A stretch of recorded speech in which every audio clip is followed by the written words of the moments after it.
Hello, my name is Lance B. Witmer, creator, writer, and director of Halfdanr. Hello, my name is Robert J. Harden Jr. I am the producer and executive producer of Halfdanr. So we shot Halfdanr on the Arri Alexa Plus, and we did it for a number of reasons. Cinematically, it's one of my favorite cameras. I think that the dynamic range is just beautiful, and it has a very classic appearance to the image and a texture and a quality that we really wanted for this film. And so overall, it really was not any question of what camera we were going to use. It was just a matter of how we were going to attain it. The Arri Alexa was our go-to camera due to the fact that out of all the cameras on the market, we felt like it mimicked film the best. Texture-wise, it gave more of a creamy kind of picture. In post-production, we were really excited about what color science goes into the chip when the Arri Alexa is recording. Our DP was a big fan of that as well. So we thought the Alexa was, from a professional perspective, the best option to go with. The single most impactful piece of production equipment that we had on Halfdanr was definitely the 12x12 frame. We used that for both diffusion, bouncing, cutting. It was the most quintessential piece of equipment we had. We shot everything by all-natural light with the exception of one scene which we did have a torch. And as a result, that meant that we were constantly battling the sun and trying to take away from its power because we didn't have any HMIs that we could compete with it. So that became our favorite and most important tool.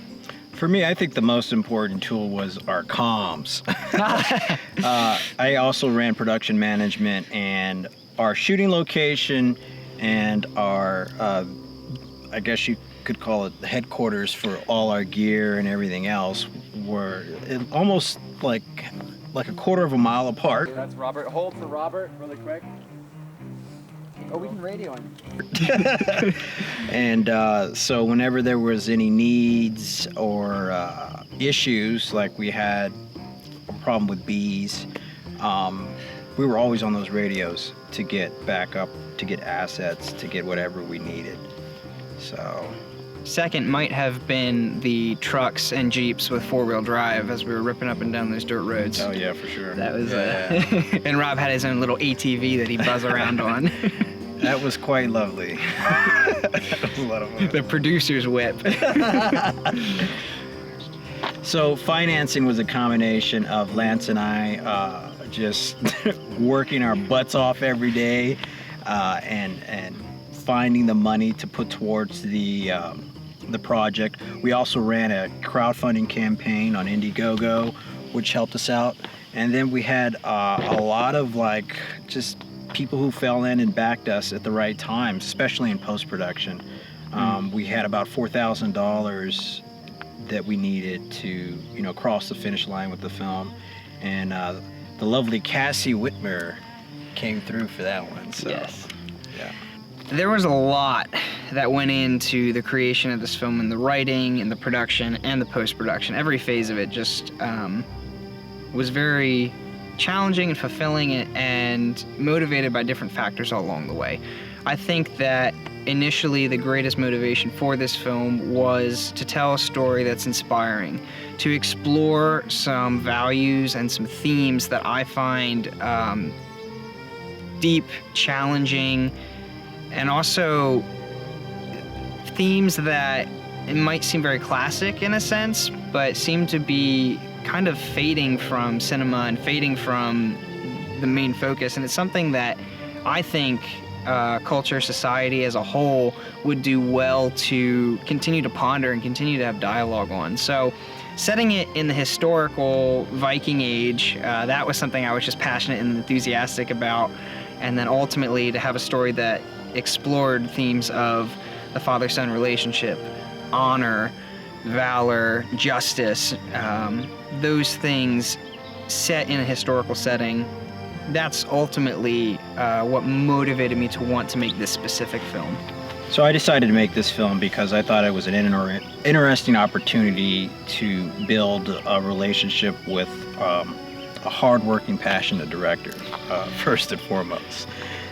Originally, I wasn't going to do it, and because I didn't feel confident that I knew enough about the subject matter of Vikings to, weigh in on historical fiction. And did some thinking. I said, well, hey, this is an opportunity for me to learn. So I took that opportunity, and it was the best decision I made in 2017. I also like some of the themes that involve manhood. There's themes of slavery going on, and actually the slavery theme was pretty interesting. Being an American who is a descendant of slave, looking at the issue of slavery as far back as, the Viking days and how the situation was handled back then. I think that if one approaches the film with the right mindset, maybe right's not the word, but with an open mindset, there's a lot more dynamic range that can be had about some of the issues that we face today in this country that involve, people of all different ethnicities and cultures being disenfranchised, especially those who've been disenfranchised due to slavery. So I like that aspect of it. I also liked the fact that it was a tragedy. And it's an underdog story that doesn't actually end with the underdog winning yet. There's a lot of great groundwork for an epic saga, which was well planned out, by Lance, and I took part in that process as well, consulting with some of the ideas we thought would be important for more stories down the line, and those stories, how they can involve different aspects of true realistic history. It was really exciting once I got into what it was Lance was going after in regards to telling the story of Halfdanr. So the thing I'm most proud of for Halfdanr is the fact that Lance and I teamed up and rallied in total 60-something plus cast and crew members to shoot roughly over 12 days if we count the pickup days of shooting. And we logistically made it happen. It was a lot of planning, a lot of communication, a lot of just sometimes, he and I had to go in ourselves and get it done. Perfect example is Oder's hut, his house. Lance, Cassie, and I went in and just took a day and built it. And so without that hut, we would not have had a main scene for all of our drama to center around. So it's little things like that we teamed up with and planned and got done that made this experience great for me. And I'm very proud that we were able to do that. I think on a grander scheme, I think probably the biggest thing I'm most proud of for this film specifically is the number of people that came up to me during set, after set, and said, I've worked on X number of sets, I've done X number of projects, but this one just feels bigger. There's something that just feels like there's more to it. As a director, as a writer, that really means a lot to me. One of my biggest inspirations for creating this film, one of the reasons I wanted to make this film, was because ultimately I do believe that we can change the world by the stories we tell. I want to make films that inspire and edify, and that inspire integrity, nobility, and justice. So to be able to tell a story that's based in a historical time period that I'm fascinated with, and explore themes like honor and justice and manhood, the father-son relationship, etc. That was really special and really powerful to me, and something that I really was excited to do. I think my favorite part of the filmmaking process has to be principal production, when we've got the actors in costume and running around with swords, and I may or may not have been in costume running around with a sword as well.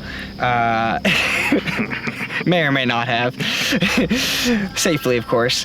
And just seeing all the logistics, all of the hard work, and the less fun elements of filmmaking that make it possible, seeing that all come to fruition and seeing everybody having a great time while we bring this story to life, that was by far my favorite part. I actually like all of it. I don't have one specific favorite part. Each phase of production is its own creative, how do I put this, stew to get into, and I really enjoy all of it. It's all good to me. I like all of it except the producing elements. So I brought Rob on. Well, I got a good one. I like those elements. What failure did you learn from, and how did it change your process of the film? I personally don't see anything we did as failing. We didn't have any failures. When we made this film, we were all still in film school, and from my perspective, all we can do is learn.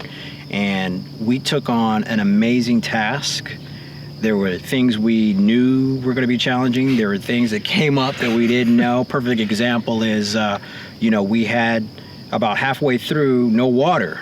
One of the water lines in the camp broke, and I mean, it was like a gush of water coming up. You should check the BTS for that. It's pretty funny. But, huge problem. It's like, we're here for 7 days. We need water to bathe. We need water to eat. We need water to drink because it's hot outside. And so problem solving was just all over the place. There was nothing that we failed at. It was about learning and meeting the challenges that presented themselves. And I think we did that to the best of our abilities and beyond, actually. Yeah. I believe that some of our gear failed. So learning and adjusting to that was definitely significant. I know we learned by the second day that any of the dolly shots we wanted to do just weren't going to happen because of the rate that the sun moves versus the rate that 4 guys can set up a dolly. Just the math doesn't add up when you have to take in actually getting the shot as well. So I think we were a little under-equipped too, because the terrain was pretty rough, and so we were kind of limited on. We were very limited. How yeah. we could set the tracks up for the dolly, and it was. So, yeah. we knew that the dolly was going to be. We knew that we might not be able to use it for the whole production. So we got what we could with it at certain hours, and we definitely adapted to utilize it. And then from there, we just continued to find creative solutions. The DP and I worked to combine shots and adjust shots as necessary to make sure we got the film. And we got it.